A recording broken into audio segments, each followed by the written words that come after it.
അതിരപ്പള്ളിയിൽ മസ്തകത്തിന് പരിക്കേറ്റ ആനയെ ചികിത്സ നൽകാൻ മയക്കുവെടി വെക്കുന്നത് വെല്ലുവിളി. നടപടി സങ്കീർണമായതിനാൽ തീരുമാനമെടുക്കാൻ CCF പ്രമോദ് അതിരപ്പള്ളിയിലേക്ക് തിരിച്ചു. ഉച്ചയോടെ സ്ഥലത്തെത്തുന്ന CCF ഡോക്ടർമാരുമായി ചർച്ച നടത്തും. ഡോക്ടർ അരുൺ സഖറയുടെ നേതൃത്വത്തിലുള്ള സംഘം ആനയെ നിരീക്ഷിക്കുന്നുണ്ട്. ജെയ്സൺ ചാമോളപ്പിൽ നമുക്കൊപ്പം. ജെയ്സൺ ചാമോളപ്പിൽ, ഒരിക്കൽ മയക്കുവെടി വെച്ച് ചികിത്സ നൽകിയതാണ്. ആനയ്ക്ക് ഇപ്പോഴുള്ള ആരോഗ്യാവസ്ഥ അതൊരു മയക്കുവെടി കൂടി താങ്ങാൻ പര്യാപ്തമല്ല എന്ന നിഗമനത്തിലാണോ അരുൺ സഖറെ അടക്കമുള്ള ആളുകൾ?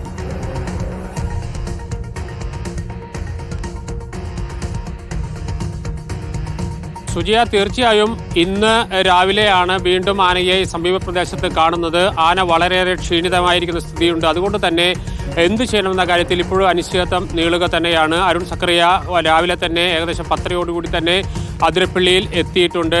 DFOയുമായി സംസാരിച്ചു. അതിനുശേഷം ഒരു തീരുമാനത്തിലേക്ക് എത്തുന്നത് സംബന്ധിച്ച അനിശ്ചിതത്വമുണ്ട്. പ്രധാനമായും വനംവകുപ്പിന്റെ 3 ഡോക്ടർമാർ മയക്കുവെടി വെക്കുന്നതിനോട് ഒട്ടും യോജിപ്പില്ല. അതുകൊണ്ട് തന്നെയാണ് ഡോക്ടർ അരുൺ സഖറിയയ്ക്ക് അന്തിമ തീരുമാനത്തിലേക്ക് പോകാനുള്ള ഒരു വൈകലുണ്ടാകുന്നു. ഇതിന്റെ പശ്ചാത്തലത്തിലാണ് CCF സ്ഥലത്തേക്ക് എത്തുന്നത്. CCFന്റെ കൂടി സാന്നിധ്യത്തിൽ ഡോക്ടർമാരുടെ വിശദമായ യോഗം ചേരുമെന്നാണ് CCF തന്നെ ഇപ്പോൾ നമ്മോട് പറഞ്ഞിരിക്കുന്നത്. അതിനുശേഷം മാത്രമേ മയക്കുവെടി വയ്ക്കണമെന്ന കാര്യത്തിൽ അന്തിമ തീരുമാനമെടുക്കൂ. മയക്കുവെടി വെച്ചാൽ ഒരു പക്ഷേ ആന ചെരിയാനുള്ള സാധ്യത കൂടി മുന്നിൽ കണ്ടുകൊണ്ടാണ് ഇത്തരമൊരു തീരുമാനം നീളുന്നത്. ഉച്ചയ്ക്ക് ശേഷം CCFന്റെ നേതൃത്വത്തിൽ ഡോക്ടർമാരും DFOയും ഉൾപ്പെടെയുള്ളവർ യോഗം ചേരും. ആ യോഗത്തിന് ശേഷമായിരിക്കും അന്തിമ തീരുമാനമെടുക്കുക.